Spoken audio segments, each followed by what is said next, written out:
that's why I'm having this hard time believing that, in my experience, there's no such thing as luck. Because you can control the Force and you can do these things, and, what about all those other people that live in squalor at the bottom of Coruscant? The Force wants it that way.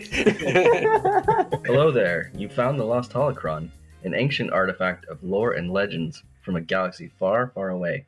Each episode of the Lost Holocron, you will join an episodic discussion of media from the Star Wars universe. We will be your guides, Tim. Hey. Kyle. Hi. I'm Scott. And Stuart. Hey. We will be covering material up to and including Chapter 3 of Heir to the Empire. So, Kyle, what happened so far? Oh, so far, it's 5 years after the Empire's defeat over Endor in Return of the Jedi. On the ex-Imperial capital of Coruscant, Luke, Leia, and Han are struggling not only with their evolving identities, but also with the demands on their expertise as the militaristic rebellion aspires to establish a legitimate and functioning government. Meanwhile, the Empire is continuously losing territory to the blossoming New Republic. However, tactical genius Grand Admiral Thrawn is uniting Imperial Remnants and piecing together his master plan to utterly destroy what he still views as the rebellion. Hey Tim, what happened in this chapter? Alright, so in Chapter 3 of Heir to the Empire, we are on the planet of Myrkr. We are introduced to the smuggler Talon Karrde and one of his newest employees, the super famous and popular Jade. Talon invites Jade to dinner under the pretense of surprising her with a promotion, but he is covertly attempting to glean more about her mysterious past. During their dinner, the Chimera arrives and sends a landing party to the surrounding forest. Karrde reaches out and is met with a stern Captain Pellaeon. Karrde deduces the Empire intends to collect Isala Miri, though he can only guess as to why. Can I just start by saying that Isala Miri is such a cool name? It is a really cool name. Really awesome. And immediately you think it's a salamander as well, which is really useful in terms of storytelling. So I actually don't know a lot about Legends. Mara Jade's popular? To say the least. Yeah, I honestly don't know much about her either. This is actually the first piece of Star Wars material that I've consumed that she's in, and so I've only heard about her, but I don't know much about her yet. With the year this was written and how she was being described, I feel like she's going to be an love interest with Luke. I feel like that's where this is going. Yeah, that's what she's known for, but I'm reading here on Wikipedia that the character of Mara Jade, spoiler, Skywalker, was developed by author Timothy Zahn for the debut in the 1991 novel Heir to the Empire. So this is actually her first appearance in canon. Wow. Oh my goodness. I got the impression that he did a good job writing her then, because I totally believed it when he was saying mysterious past, and I was like, oh, there's probably tons of material that's been written before this, so we know it, but I guess he communicated a lot with a little in that case. He must have developed her character pretty well before he wrote this chapter, before he introduced her. Yeah, but your final, if you're going to write a novel, your final pass on a lot of these things will be informed by how you've written your drafts as well. A lot of the writing may or may not change to communicate things that you want to allude to later in your piece, or even you can change how characters certainly come together, because I wouldn't be surprised if there were more characters in this book, just with how really tight Zahn is with his writing, that there was probably a number of characters that get condensed in the edits. So your first draft might have a few different characters, and you think, wait, this character is a little bit superfluous. Gotcha. You could probably merge their characteristics with this one and kind of move forward in that direction. Oh, neat. Scott, wasn't Mara Jade in one of the Dark Forces games? She was. Dark Forces 2, The Mysteries of the Sith. That was actually my first introduction of her character. You go from playing Kyle Katarn, then you play as Mara Jade. So you play as the first few missions as Kyle Katarn, and then you kind of pass on because he goes to investigate the Sith temple on Droman Kost, and then you play as Mara. Oh. She eventually has to go track him down and figure out what happened to him. And it's really cool. you get to use her purple lightsaber. You get to use some really cool. It's a great famous game. purple lightsaber. Yeah, her famous purple lightsaber. It's a great game, and I really miss it. So would that be the first purple lightsaber in canon, even before Samuel L. Jackson? Possibly. I don't know, because a lot of the colors were legends, especially. So my first introduction to other colored lightsabers was the Jedi Knight. It was Dark Forces 2 Jedi Knight game, the predecessor of the one where we play as Mara Jade, and all of the Dark Jedi basically have every color you can think of. There's a Dark Jedi that has a blue lightsaber. Right. Only two of them have red. Yun has a yellow. Bach has two purples. Gork and Pick have two orange. They each have an orange. Yeah. And so that was my first introduction. And then you eventually use your green lightsaber gets destroyed, so you pick up Yun's lightsaber and use that for the rest of the game. And then in Mysteries of the Sith, Kyle still has the yellow lightsaber, and then he kind of exiles himself, and then he creates his blue lightsaber. Right. Yeah, I associate him with the blue one most strongly, but that's because I've only played those games with him in it, where he's using the blue one. Yeah. So yeah, it might be. Unless there's material we're not aware of. But when did the expanded universe even start? Oh, I thought it started pretty early. Is this one of the first novels? No. This is one of the first. It's not the first, but it's among the first. I think it started quite early. Like in the 80s, there was novels as well. I want to say maybe the mid to late 80s. Yeah. And this is 1991, and I think that the Legends went through like a golden era in around the time that this book came out. So I would have to actually know a lot more about this stuff rather than just talk out of my ass about it, but I know, right? I'm like frantically looking all this stuff up because I'm like, when did something happen? Or things like that, yeah. On the Wook, you should be able to find a table that you could sort by release year. But here on Star Wars Legends, the early years, the early development of the expanded universe was sporadic and unrefined, in large part because at this time there was so little canon material for the creators to use as reference. The expanded universe is generally considered to have begun with Alan Dean Foster's February 1978 Star Wars spin-off novel Splinter of the Mind's Eye. So this was actually before Empire. Wow. Although it technically began with The Keeper's World in Pizzazz magazine. Oh, that is interesting. So, yeah, I'm fairly sure that this is one of the most famous novels to have brought like general popularity to the Star Wars expanded universe. That was the golden era. Gotcha. So it's kind of laying a lot of groundwork too. Yeah. That is so interesting. I never would have guessed that about this book. It just feels like one of the earlier ones because has such a commanding presence, I think. Yeah, it certainly does. I mean, when I was control Fing on the Wikipedia page, I got nothing for basically 10 years. It was, wow. Okay. The Han Solo Adventures, this is for books. The third and final of those was written in 1980, and then there was just a big gap, and then there was Heir to the Empire. Oh, okay. Yeah. Yeah.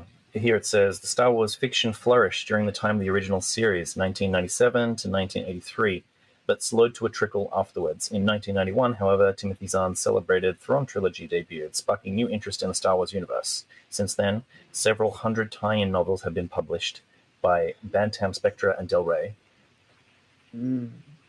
Several hundred. Geez, guys, we're going to be doing this for centuries. Centuries, yeah. We'll upload our consciousness to AI. Our grandkids are going to be doing this. Yeah. That's crazy. I honestly, like, when I first suggested this, I had no idea it was kind of like, in a way, the progenitor or the first of the entire EU. So, wow. It's crazy. Well, it wasn't, though. It was it wasn't the progenitor. It was just, it restored popularity to fiction in the Star Wars media. It was the spark. The revolution. We didn't start the fire. Timothy Zahn did. So yeah, what did you guys think of Mara Jade, just based on purely on what we saw in this chapter?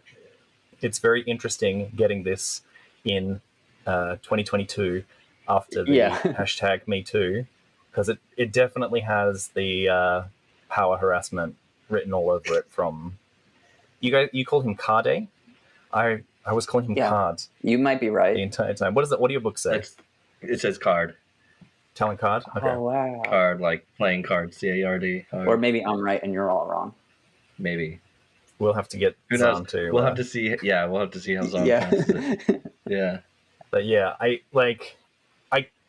kind of believe Card when he says that, like, well, this isn't anything what we would think about this as like sexual harassment from your boss, because he's here looking for information about her past, which I guess is a little bit of like personal harassment of like, oh, well, you're going to be part of my company. You're part of the family. Tell us where you came from. Where were you born? Can I see your birth certificate? That small business vibe. Yeah.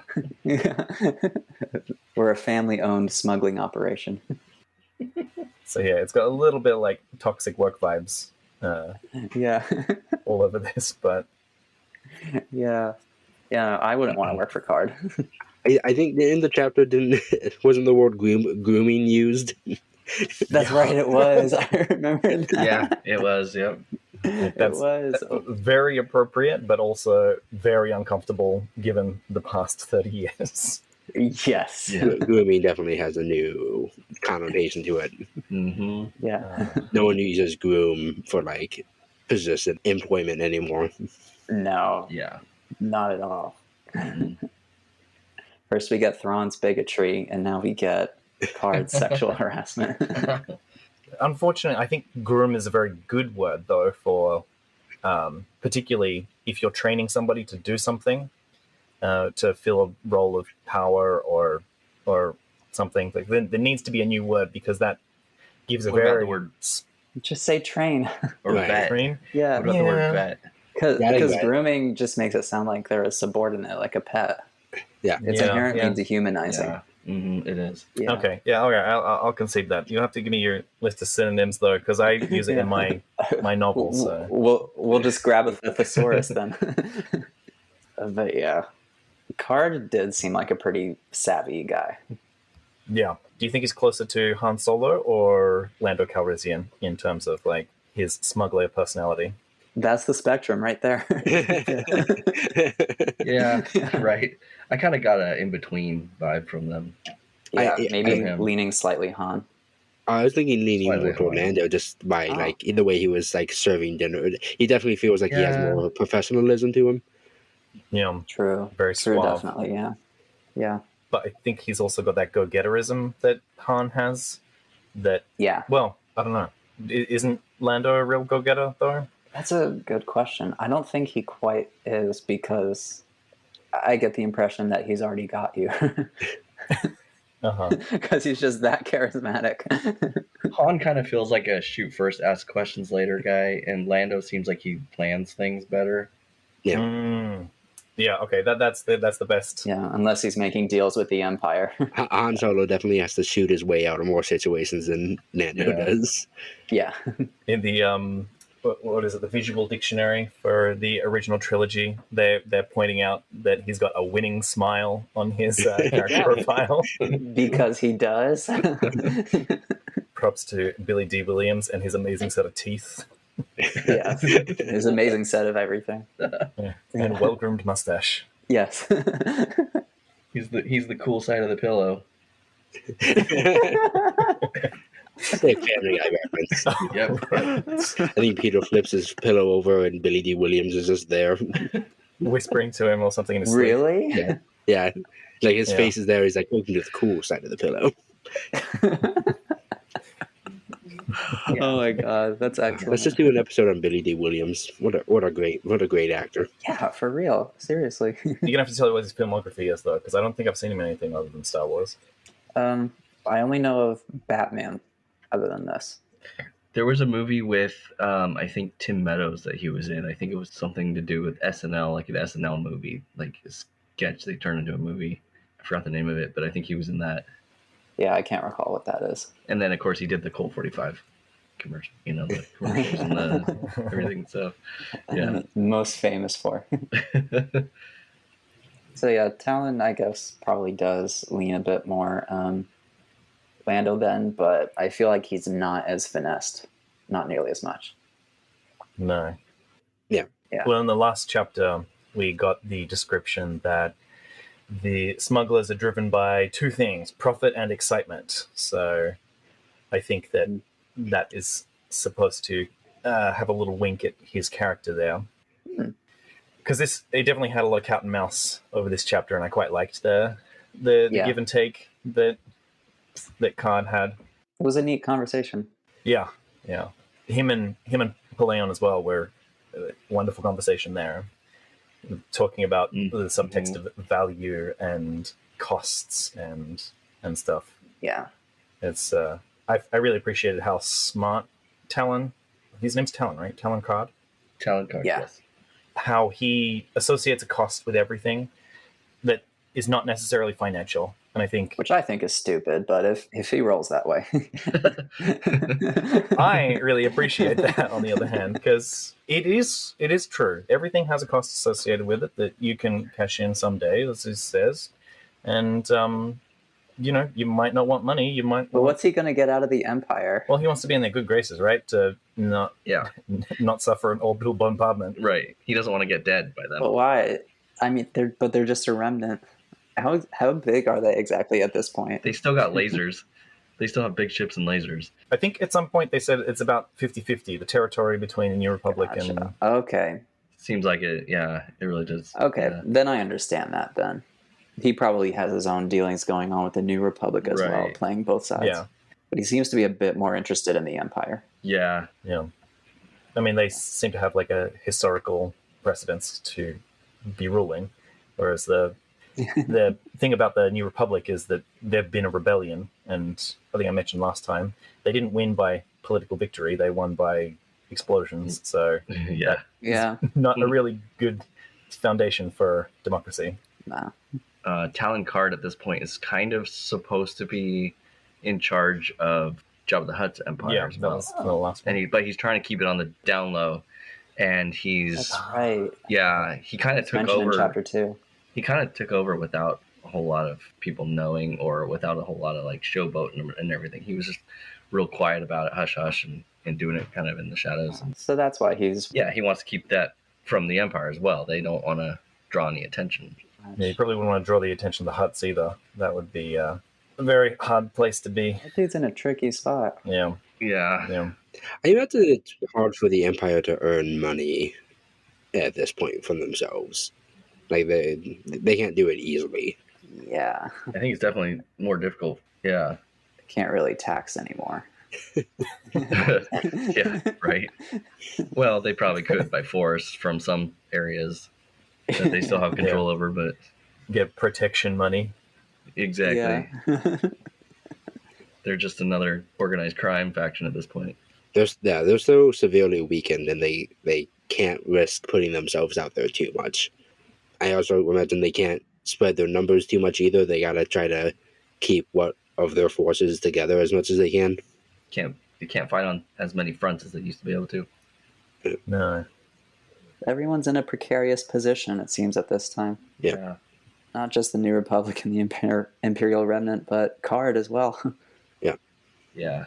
Jade does say like they're really concerned with money, which I think like in the time of the Emperor, nobody thinks about money. Yeah. The Emperor's do this is going to be done, and you don't question that because you've got either Vader breathing down your neck who's going to snap it if you don't do what you're being told, or Yeah.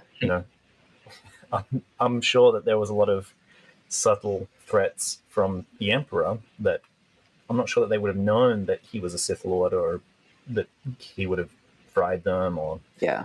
something. But It seemed like even amongst like the lower ranks of the Empire, Vader and the Emperor being Sith basically was just kind of a rumor or something. Yeah. A lot of them weren't really sure, or it never really felt like it was confirmed. And a lot of them, the Empire to me seems like he was almost like a mythological figure for a lot of the lower ranking people in the Empire. That's the impression I got too. Yeah. Like we see Vader a lot, but the Empire is big. If anybody's familiar with like Warhammer 40K, the Emperor I'm not familiar actually. is very he's a very mythological figure basically. where they all believe in him like he's a deity, but nobody really knows anything about him. He's really just a rotting corpse inside of a tank. Which the same emperor does later. Yeah. I think, yeah, you're right. We do get a lot of screen time, and a lot of the story is dedicated to these things. But I think at some point it's pointed out that even if the Jedi Order had 100,000 members, which I think was the limit, I don't think they said that there were millions of Jedis. Yeah, I never thought there were that many. That there is still hundreds of thousands, if not millions, of habitable planets in the Star Wars universe. Yeah. I don't know if there was that many planets, unless, well, there were quite a few systems. But I think that even if there was a single Jedi for every single planet out there, that's not how random distribution works. And even if there was one Jedi on this planet Earth, how many people would really know about that one guy practicing that one religion compared to all the other religions out there? Yeah, and it doesn't sound like it was that uncommon for especially the bigger, more well-known planets to have billion-plus people on the planets. Yeah, and those would have the most Jedi on them as well. So unless you were in a real concentration of power, the Jedi is just like, oh yeah, we just say this about the Jedi, but do we really believe that they move stuff with their mind? Do they really have laser swords that can cut through anything? It's just a myth to most people. It looks like it was actually about 10,000 Jedi Okay. around the time of the Clone Wars. Yeah. Oh, around the time of the Clone Wars? Yeah. Oh, wow. And that it steadily decreased because they were dying in battle. But yeah. And that was them at their height, right? Here's an interesting tidbit I came across. So on the Jedi Council, there are 12 masters. 5 of them hold life terms, 4 hold long terms, and 3 hold short terms. Interesting. Okay. Does it say who the life terms were? I mean, I'm assuming Yoda and Mace Windu and... Oh my god. It better not be Yoda. It probably is, but it better not, because that's going to be a long term. Yeah, it seems unfair to have a species that lives extremely long have the life term. Right. Yeah. No wonder the order collapsed. Or stagnated, rather. Yeah. Yeah. Yeah, Yoda's he's had his life term since, like, the High Republic, well before the High Republic. Actually, no, there was a Grandmaster before him during the High Republic. Can't remember her name. Yes. I'm reading it at the moment. Master Kiss or Cass or... Although it technically isn't canon for what we're looking at, but No. it's still interesting. So before Yoda, there was Pra, Trey, Veter, or Veter. And then before them, there was Laru. Oh, wait, they're said to be at the same time. It looks like there are multiple Grandmasters in the High Republic.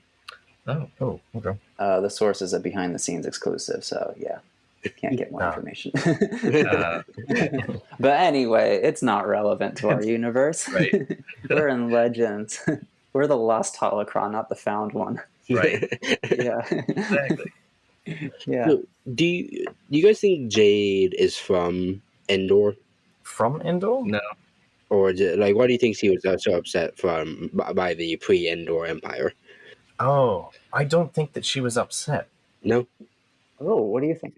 Yeah, it's ambiguous, right? When it's introduced that the hot button topics are pre-Endor Empire, the Emperor, Vader's death, and Skywalker. And Skywalker is something at the other end of the emotional spectrum. And at the very end of the chapter, it says that she has such malice for Luke Skywalker. So we have to assume that she feels very protective or proud or some positive emotion about Vader, the Empire, and the Emperor. Yeah, she was very fond of them. Oh, okay. So she's like Kylo. So I think that she had allegiance. Oh, okay. So I think she feels... Well, I'm not sure what she would feel at this point. Yeah. But if she was Empire, and she feels a little bit disdain as well for what the Empire has become. Oh, they're just money grubbing now. They're not what they used to be. So I think she might have been one of the idealistic Imperial... she's quite well trained, so she might be a spy, and she seemed to have some connection with Vader as well. She's very sure that Vader is dead. Yeah. Yeah. Maybe she Yeah. was some sort of like femme fatale kind of for the Empire. Oh, okay. Yeah, I like that. What exactly do you mean by that? They obviously describe her as a like charming, attractive woman. Maybe she just kind of was a little deeper in people's business than like most people think. Gotcha. Kind of a Black Widow kind of character. Gotcha. So based on this, when I hear femme fatale, I also think of some like duplicitousness. Oh no, just more like more of a spy kind of, least likely to be expected to be doing anything out of the ordinary. See, I was imagining her as like like this high-ranking Imperial agent that's just like trying to seduce Vader and get him to do things he doesn't want to. No. Based on that, be like, oh no, you should help the rebellion. I do like that there's not a lot of description, though, that overly feminizes her as like Lola Bunny kind of direction. She's very... Yeah, I appreciated that too. Yeah, she was very human in this chapter. And, her being a woman wasn't like... There was a few things that was like, okay, this would definitely come up as a relationship between a powerful businessman and his female employees. But I didn't feel like she was an object in this scene. She was definitely her own powerhouse. Yeah. She had her own agenda. Yeah. And she was pursuing it even if we couldn't quite see the actions she was taking. Yeah. Now I'm excited to find out more about her. I'm sure as a big mystery of this book is going to be finding out who she is. What was interesting was that she stiffened as soon as she knew that the Imperials were going into the forest. And this was before Karrde had figured out what was going on. Do you think that she was quicker on the uptake than he was? Yeah, I definitely think so. I think so. Definitely, yeah. I think so, yeah. And what is it exactly? Like, they did mention the Isalamari, but what are they? I mean, my reductive answer is that I'm assuming it's some kind of fantasy force thing or whatever that will give them some kind of advantage. But I just kind of took it at face value where I was like, oh, they're after that for some reason. Yeah. Yeah. A bit too MacGuffin-y for you? Yeah. A little. Yeah. I was like, Karrde seemed to think that it was like overkill for one Jedi, so it's definitely something to do with Luke. I mean, potentially. I mean, if you're going after force wielders, then it's probably a good idea to get that. But I always feel weird about concepts in Star Wars where there are certain things that have like an effect on people's force abilities. Because I guess I feel like the force should be like an ever-present thing, and the only thing that should ever be blocking it is something internal. That just always feels more in line with the universe. Yeah. What do you mean internal? Like, if you're having some kind of internal strife or whatever, like I think of the force as like a current that flows through you. Like when Tobey Maguire lost his powers in Spider-Man 2. Yeah. Exactly. Literally, exactly. I mean, I think that's what Yoda means when he's trying to explain to Luke, like, no, the X-Wing is only big in your mind. It's only impossible in your mind.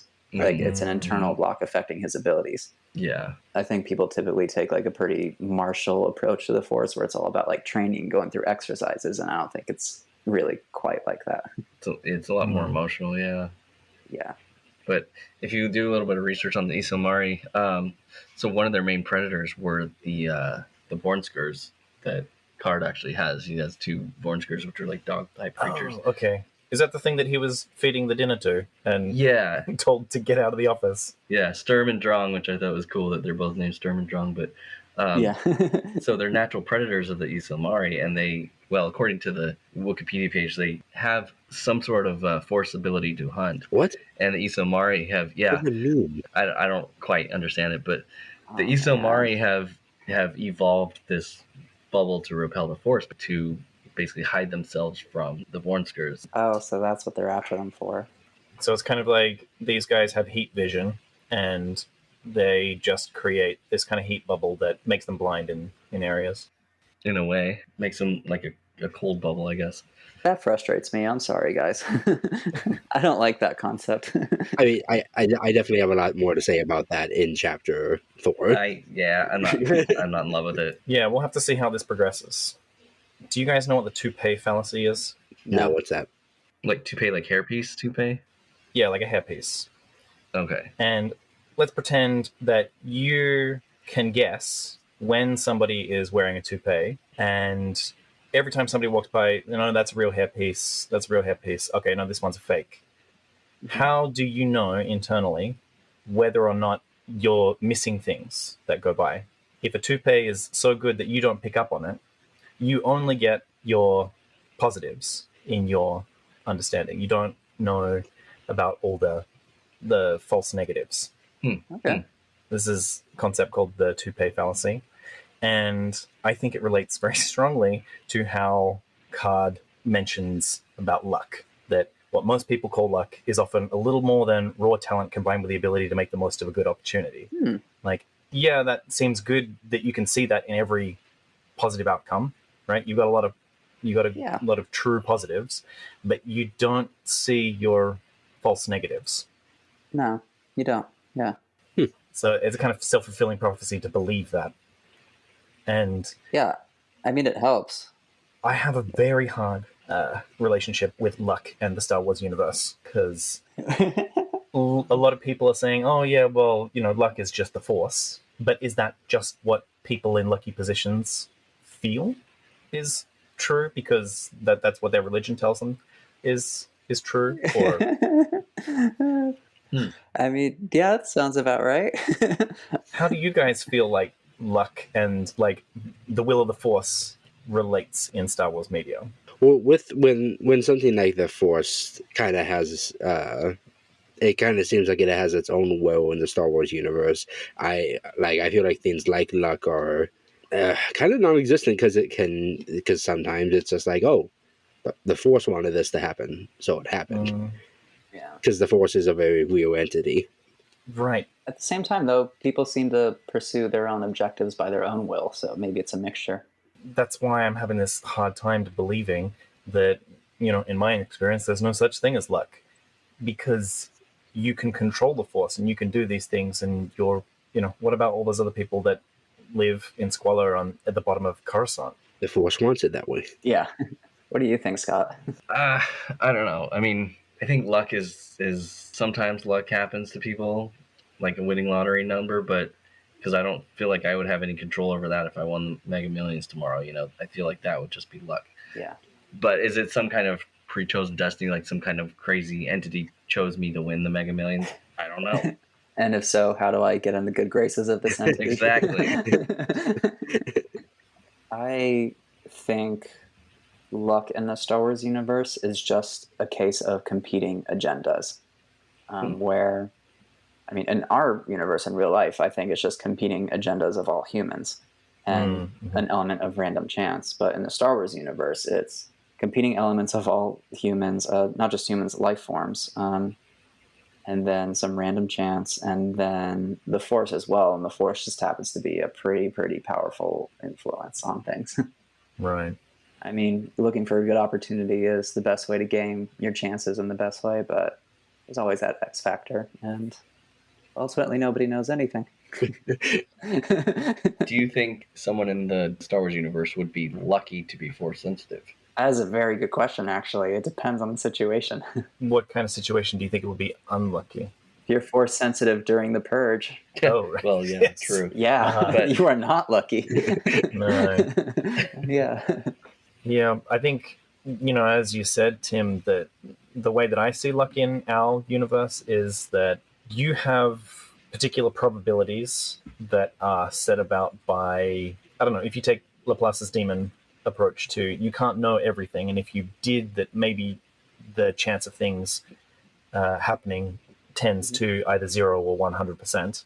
But being imperfect beings, we can only understand the percentage range of our place in the universe kind of exists, and we can do things like, if you want to live a long time, you can eat certain foods or exercise, and then that increases Gain your chances a bit.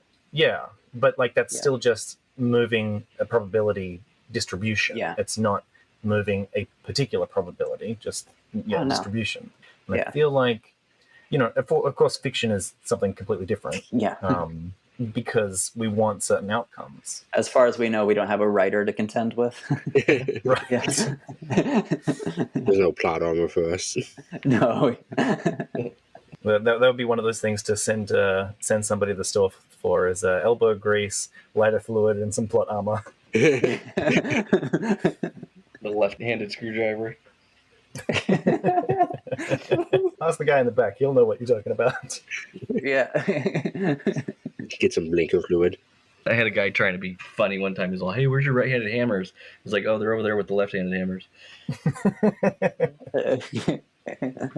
So yeah, what does everyone think of the chapter overall? I think it was okay. I think it was knowing now that this is Mara Jade's first introduction into the series as a whole, I think it was a lot of introduction of her mostly. I wasn't a big fan of it, but I thought it was good. Yeah. It just felt like it was very necessary, and it was good. It was a decent introduction to Karrde, Yeah. as well as Jade. Yeah, I felt I got a lot more about him than her, but that definitely seems pretty intentional. yeah. Yeah, but there were some subtle hints here or there with her where you could sense there was something more going on. And so it doesn't quite feel like what I would call plot blocking, which I'm happy to say. Well, I hate to disagree with you guys. I say in utmost jest, because I really enjoyed this chapter, particularly on the second reading. My first reading, I thought, yeah, okay, this is pretty fine. But then when I went back to do my highlights, I noticed at the beginning of the chapter, it's just a few things that I want to point out. Like, oh, okay, just the phrasing of certain things. I just like Zahn's writing style in general. And then towards the end of the chapter, you just get more and more green. My page is full green on like the last 2 pages is full of stuff that I'm just like, oh, yeah, no, this is amazing. So I feel like the first part of the chapter is a lot of good setup for all that last 2 pages to be quite filled with things. There's a lot of mystery, and he knows how to set up the mystery, what to put in, what to leave out, to keep us thinking about, okay, well, what happens between these characters? What kind of cat and mouse game is going on here? They're talking about... It does seem like a table setting chapter. Yeah, literally, too. They're playing their game of shogi, ego, or chess very well. That Karrde's putting his pieces down and like, oh, okay, well, if you just rely on me, we can show you how to get all this stuff. It's not going to cost you anything. And Paleon is rightfully skeptical because, as he points out, that we get to observe them from the moment they touch down to the moment they take off, so we can learn more about them. And he seems to realize that there's some strange connection between Jade and the Imperium. So they don't call them the Imperium, the Imperials. Yeah, this isn't Dune. This isn't Warhammer 40K. Yeah. And that he will also get to gauge her reaction. So I think that he thinks like he's just struck this huge vein of gold that links the Empire and Mara Jade. So he's going to get a lot of information that he thinks is very important quite soon. Well, that's a good point. Yeah, I see that. So she's kind of an asset to him as well as the Empire. Yeah, for sure. I mean, which feels obvious when I say it, but I mean, you put it in really clear terms. Just exactly what kind of asset she could be. Because I was initially just thinking, oh, hey, like a good person in the business, but he's also probably interested in her past for very specific reasons too. Yeah. I think, like as he pointed out, that the ability to make the most of opportunities is exactly what he's digging for opportunities. And I think at the moment he's like, well, I've found all these opportunities that is much more valuable than credits. So I'm going to give it all away for free so that not only do I have the information, but I also have a favor in my back pocket that I can call on later. Mm-hmm, mm-hmm. Yeah, as a self-employed person, I can't work for free, so I'm just very annoyed at that. At the same time, though, I'm not quite in his line of work where there's a lot of other factors you have to consider. And thankfully, I'm not in his line of work because it seems pretty hellish, honestly. It does. Yeah. Yeah.